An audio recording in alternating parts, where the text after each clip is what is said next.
আসসালামু আলাইকুম। আমি স্বর্ণা আছি আপনাদের সাথে নতুন একটা ভিডিওতে আপনাদেরকে স্বাগতম। হ্যাঁ, আজকে রান্না করে দেখাবো চিংড়ি মাছ দিয়ে কচুরলতি। আর এই রান্নাটা সাধারণত আমাদের বরিশালের মানুষ এরকম করেই করে থাকে। তো আপনারা অবশ্যই কমেন্ট করে জানাবেন আপনারা কেমন করে চিংড়ি মাছ দিয়ে লতি রান্না করেন। তো এই তো আমি প্রথমেই কড়াইয়ের ভিতরে দিয়ে দিলাম তেল, তারপরে দিয়ে দিলাম পরিমাণ মতো পেঁয়াজ কুচি, একটু রসুন কুচি, সাথে 4-5টা কাঁচামরিচ। তো এগুলোকে এখন আমি হালকা একটু ভেজে নিব। তো এগুলো ভাজা হতে হতে একটু যখন দেখব যে লাল কালার চলে আসছে তখন দিয়ে দিব এখানে রসুন বাটা। তো রসুন বাটাটাও এখন এটার সাথে ভালোভাবে মিশিয়ে নিব। যেহেতু কচুরলতিতে কিন্তু একটু রসুনটা বেশিই দেওয়া লাগে, নয়তো গলা চুলকায়।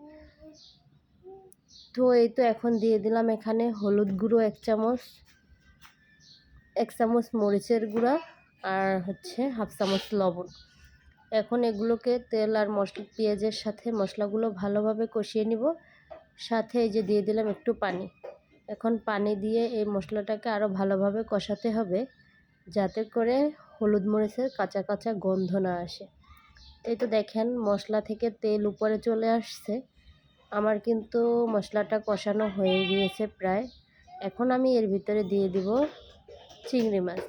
আর হ্যাঁ, আমি অতিরিক্ত মাছ দিইনি, আমার যতটুকু প্রয়োজন পড়েছে ততটুকুই দিয়েছি। যেহেতু আমি একাই খাবো, কারণ আমার হাজব্যান্ড লতি অত একটা পছন্দ করে না। কিন্তু আমার মতে এভাবে রান্না করলে যে লতি পছন্দ না করে সে একটু হলেও খাবে। যেমন আমার হাজব্যান্ড, আমি লতি রান্না করলে একটু হলেও খায়। তো এই তো দেখেন এখন আমি মাছগুলো এর সাথে ভালোভাবে কষিয়ে নিব মশলাগুলোর সাথে। তারপরে আমি এখানে দিয়ে দিলাম কেটে রাখা লতিগুলো। আর হ্যাঁ, এই লতিগুলো রাত্রে কাটা হয়েছে, তো এই জন্য হালকা একটু লালচে দাগ হয়ে গিয়েছে। কি করব বলেন, একসাথে তো আর কেটে রান্না করার সময় পাওয়া যায় না। তার জন্য কালকে রাত্রেই লতিগুলো কেটে ফ্রিজে রেখে দিয়েছিলাম। এই তো এখন লতিগুলোকে বেশ ভালোভাবে কষিয়ে নিব মশলার সাথে, যতক্ষণ না তেলটা উপরে আসবে। আর হ্যাঁ, আমি অতিরিক্ত তেল খাই না, খুব কম পরিমাণেই খাই। এখন এর ভিতরে দিয়ে দিলাম একটু পানি, যাতে করে লতিটা একটু সিদ্ধ হয়, আর সিদ্ধ হয়ে নরম হয়ে গেলে লতিটা খাইতে বেশ ভালোই লাগে। তো এই তো এখন আমি একটা ঢাকনা দিয়ে ঢেকে দিব কিছুক্ষণের জন্য।